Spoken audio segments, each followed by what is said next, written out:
देखिए, महाराष्ट्र का परिदृश्य पूरी तरह साफ है कि एकनाथ शिंदे के बस में अब कुछ बचा नहीं। वे जानते हैं कि इस वक्त मोदी शाह के सामने वे कोई सौदेबाजी नहीं कर सकते। जितना बहुमत भारतीय जनता पार्टी को मिल गया है, जितनी सीटें उसके पास हैं, उतनी सीटों के साथ एकनाथ शिंदे के पास कुछ नहीं बचा है। हम अक्सर अपनी बातचीत में कहते रहे हैं कि भारतीय जनता पार्टी एक रिवर्स पारस पत्थर है। वो जिसे छू लेती है वो सोने की बजाय कोयला बन जाता है। अब तक जितने भी प्रादेशिक दल बीजेपी के साथ आए हैं, उनका क्या हश्र हुआ है, इसकी बहुत लंबी सूची सामने है। शिरोमणि अकाली दल से लेकर वाईएसआर कांग्रेस, बीजू जनता दल, जो घोषित रूप से या अघोषित रूप से बीजेपी के साथ आए, वे धीरे धीरे करके सिमट गए, हाशिए पर चले गए। अभी हरियाणा में दुष्यंत चौटाला की पार्टी का क्या हश्र हुआ, ये भी हम लोगों ने देख लिया है। अब एकनाथ शिंदे या अजित पवार के सामने है, खुद की पार्टी और खुद के विधायकों को बचा ले जाना ही बड़ा लक्ष्य होगा। कब कौन से दिन अमित शाह और नरेंद्र मोदी इन दोनों के 10-20 विधायकों को अपने पाले में न कर लेंगे, इसकी कौन गारंटी ले सकता है। जब उद्धव ठाकरे के संग रहते हुए शिवसेना के विधायक एकनाथ शिंदे के साथ आ सकते हैं, तो एकनाथ शिंदे का साथ छोड़ने में कौन सा उनको बहुत नैतिक बाधा होगी। तो फिलहाल एकनाथ शिंदे के लिए पहली चिंता तो ये होनी चाहिए कि उनके जितने विधायक हैं, वे तब भी उनके साथ बने रहें जब वे मुख्यमंत्री नहीं होंगे। एकनाथ शिंदे 1-2 दिन बाद पूर्व मुख्यमंत्री हो जाएंगे, हो सकता है गृह मंत्री हो जाएं, उप मुख्यमंत्री हो जाएं, या उन्हें केंद्र में बुला लिया जाए। उनकी हैसियत में परिवर्तन तो होना तय हो गया है। अब सवाल जो ईवीएम को लेकर चल रहा है, हमने कई बार पहले भी जिक्र किया है, हम लोग पहले वीडियो भी टीवी लाइव पर भी बना चुके हैं।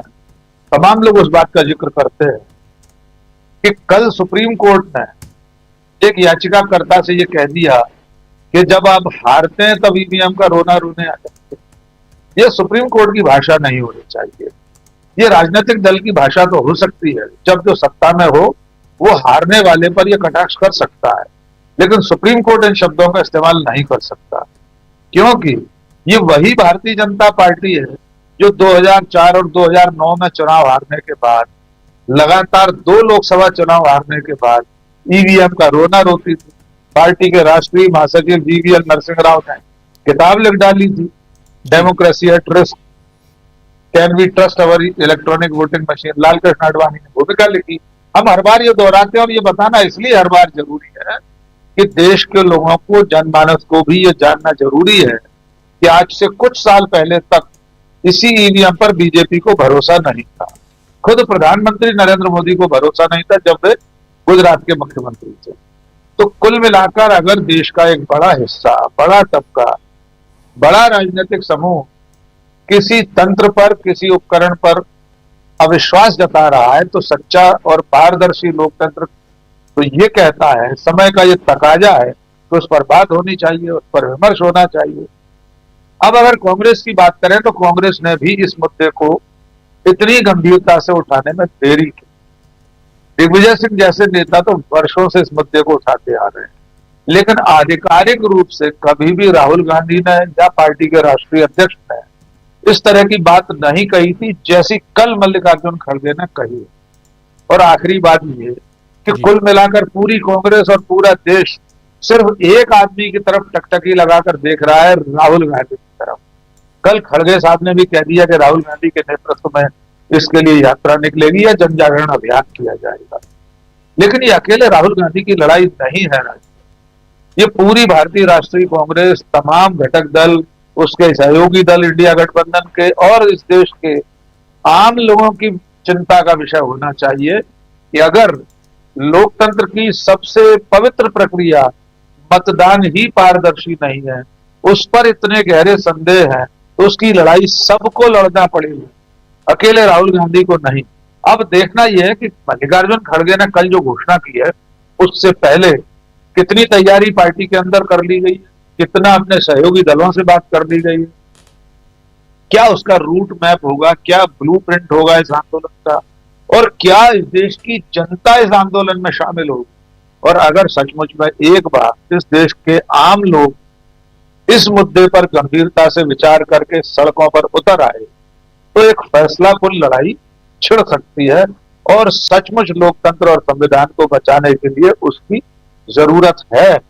कांग्रेस की इस पहल का स्वागत किया जाना चाहिए। जी राजीव जी बिल्कुल, कांग्रेस के और खासकर मल्लिकार्जुन खड़गे के इस ऐलान का यहां पर जरूरी है, इस पे आपके विचार।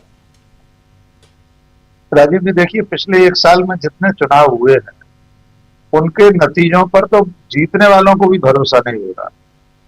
मध्य प्रदेश, छत्तीसगढ़, हरियाणा, महाराष्ट्र, भारतीय जनता पार्टी के खुद के नेता अब तक अंदर खाने ये विश्वास नहीं कर पाते हैं कि उन्हें इतनी सारी सीटें मिल कहां से गई।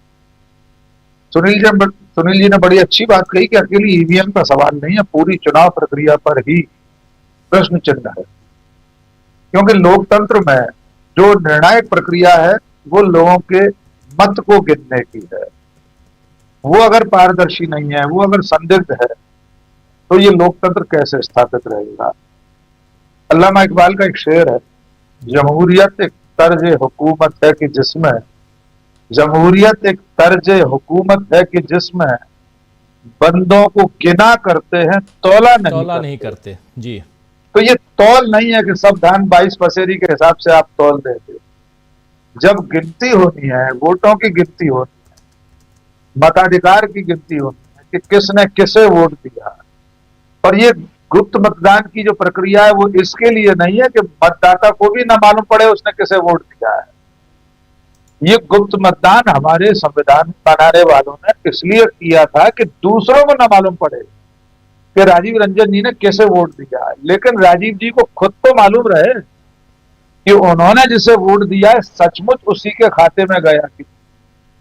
प्रशांत जी ने इतने सारे आंकड़े, इतने सारे प्रमाणों के साथ बताया कि कहां कुल मतदान से ज्यादा वोट गिन लिए गए और कुछ सीटें ऐसी भी हैं प्रशांत जी जहां कम गिने गए हैं।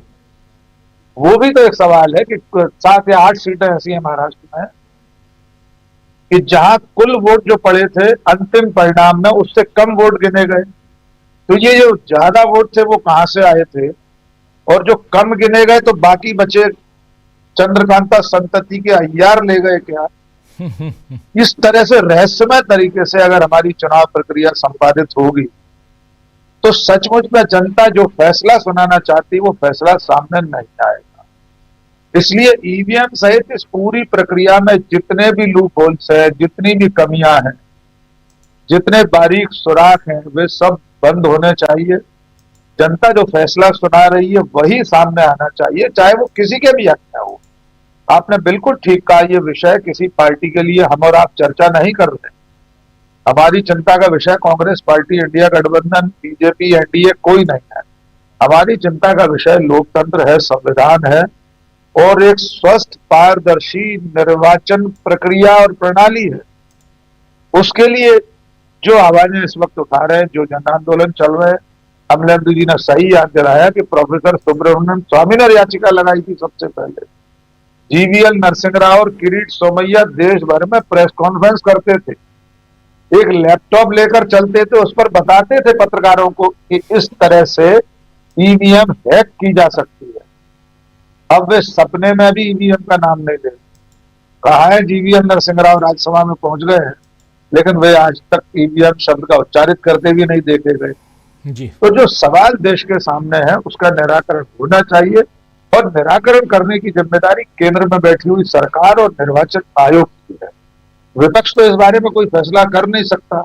टीवी लाइव और हम और आप तो नहीं करेंगे कि कल से चुनाव प्रक्रिया बदल जाएगी। इसलिए ये विमर्श उस स्तर तक पहुंचना चाहिए जहां सरकार इसको गंभीरता से ले, सिर्फ खिल्ली न उड़ाए विपक्ष की।